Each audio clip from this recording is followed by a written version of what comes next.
జనం కోసం మనం T6 టీవీ న్యూస్ కి స్వాగతం. ప్రజా హక్కులకు భంగం కలిగితే సహించేది లేదు.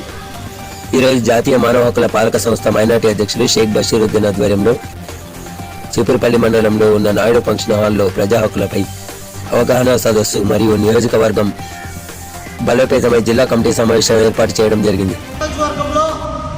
జాతీయ మానవ హక్కుల పాలక సంస్థ బలోపేతం చేయడం కోసం, ప్రజా హక్కులు పరిరక్షించడం కోసం ఈ యొక్క అవగాహన సదస్సు కార్యక్రమాన్ని ఇక్కడ ఏర్పాటు చేయడం జరిగింది. ఈ యొక్క కార్యక్రమంతో రానున్న రోజుల్లో చీపురుపల్లి నియోజకవర్గంలో ప్రజా హక్కులు కానీ, యువతలు కానీ, దివ్యాంగులు కానీ, వృద్ధులు కానీ ఎవరి హక్కులు భంగం కలిగినా సరే ఇక్కడ జాతీయ మానవ హక్కుల పాలక సంస్థ కమిటీ ఏర్పాటు చేయడం జరిగింది. ప్రజలు ఏ సమస్యలు ఉన్నా సరే కమిటీ దృష్టికి తీసుకురావాలని మేము కోరుతున్నాం. అలాగే ప్రజా హక్కులు భంగం కలగకుండా కాపాడడమే మా ధ్యేయం. మా ఆర్గనైజేషన్ ఎప్పుడు కూడా ప్రజా సమస్యల పైన, ప్రజా హక్కులు భంగం కలిగేటప్పుడు నిరంతరం పోరాటం చేయడానికి సిద్ధంగా ఉంటుందని చెప్పేసి మీడియా ముఖంగా చెప్పడం జరిగింది.